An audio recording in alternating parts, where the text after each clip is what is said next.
السلام عليكم ورحمة الله وبركاته. أنا دكتور محمد علي، أخصائي العلاج الطبيعي للحالات الحرجة. إحنا النهارده في محافظة الفيوم بدعوة كريمة من نقابة العلاج الطبيعي هنا في الفيوم. بنتكلم عن دور العلاج الطبيعي في الحالات الحرجة. النهارده اتكلمنا في محاضرة عن إزاي تعمل علاج طبيعي لحالات العناية المركزة، خصوصا الحالات اللي موجودة على جهاز تنفس صناعي. ايه هو دور العلاج الطبيعي في الحالات اللي موجوده على جهاز تنفس صناعي، ازاي ان انت تقدر تحط خطه علاجيه تقدر تمكن دكتور العلاج الطبيعي من حيث ان هو يقدر يساعد العيان ده، ازاي ان احنا نقدر نحافظ على صدر العيان، ازاي ان احنا نقدر نحافظ على عضلات العيان، ازاي نقدر نحافظ على المفاصل بحيث ان احنا نقلل المده اللي العيان موجود عليها جوه العنايه المركزه، نقلل التكلفه، نقلل الوقت اللي العيان بيقضيه في العنايه المركزه، وفي نفس الوقت ان العيان لما يبدا يخرج من بره العنايه المركزه يقدر يرجع لشغله، يقدر يرجع لبيته، يقدر يرجع لوظيفته. طيب احنا الفتره الاخيره بعد انتشار الكوفيد بدانا نحاول ننشر الثقافه بتاعه العلاج الطبيعي جوه العنايه المركزه.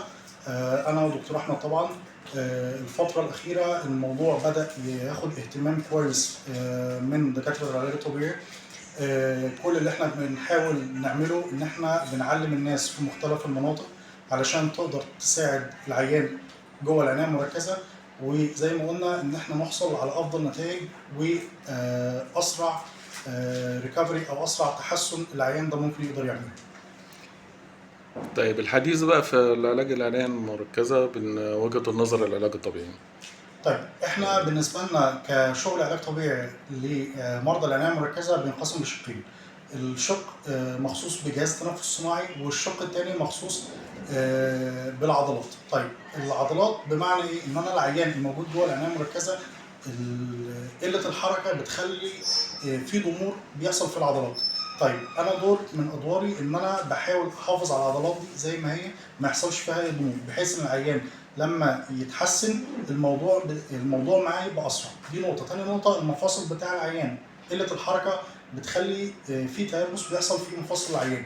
طيب برضو دور من ادوار العلاج الطبيعي ان احنا نبدا نشتغل على مفاصل العيان بحيث ان هي تفضل زي ما هي، علشان برضو العيان لما يقدر يحقق ريكفري او يبدا يتحسن الموضوع ما ياخدش معاه وقت. طيب بالنسبه للجهاز التنفسي احنا بنشتغل على امراض كتير جدا، اذا ما كانش كل الامراض المتعلقه بالجهاز التنفسي. منها مثلا ان انا لما يكون عندي في عدوى صدريه، العدوى الصدريه دي بتعمل التهابات جوه الرئه، ومن ضمن الاعراض الجانبيه بتاعتها اللي هي البلغم الكتير اللي بيبقى موجود جوه الرئه. طيب نسبه البلغم دي كل ما تكبر بالتالي بتخلي العيان ما يقدرش ياخد نفسه، بيخش في حاجه اسمها فشل تنفسي حاد. طيب العيان بيحتاج ساعات ان هو يتحط على جهاز تنفس. بعد ما يتحط على جهاز تنفس بيجي هنا دور دكتور العلاج الطبيعي ان هو يقدر يشتغل ويفضي البلغم اللي موجود جوه صدر العيان ده في اسرع وقت باقل تكلفه. ده زي ما قلنا ان هو بينعكس على الاستجابه بتاعه العيان. طبعا بدون العلاج الطبيعي في تدخلات بتتعمل بتسبب مشاكل للعيان، بتبقى غاليه، تكلفه الدكتور اللي بيشتغلها، تكلفه المنظار، وبتطول الايام جوه العنايه المركزه. العلاج الطبيعي حاجه فعاله جدا، امنه جدا، ملهاش اي اعراض جانبيه، وبتقل زي ما قلنا بتقلل التكلفه الماديه على العيان لو العيان ده موجود في مستشفى خاص، وبتقلل الايام اللي العيان موجود فيها جوه العنايه المركزه. وبالتالي زي ما بيقولوا بتحقق المعادله الصعبه ان انا بقدم حاجه فعاله جدا للعيان باقل اثار جانبيه وباقل تكلفه. شكرا جزيلا.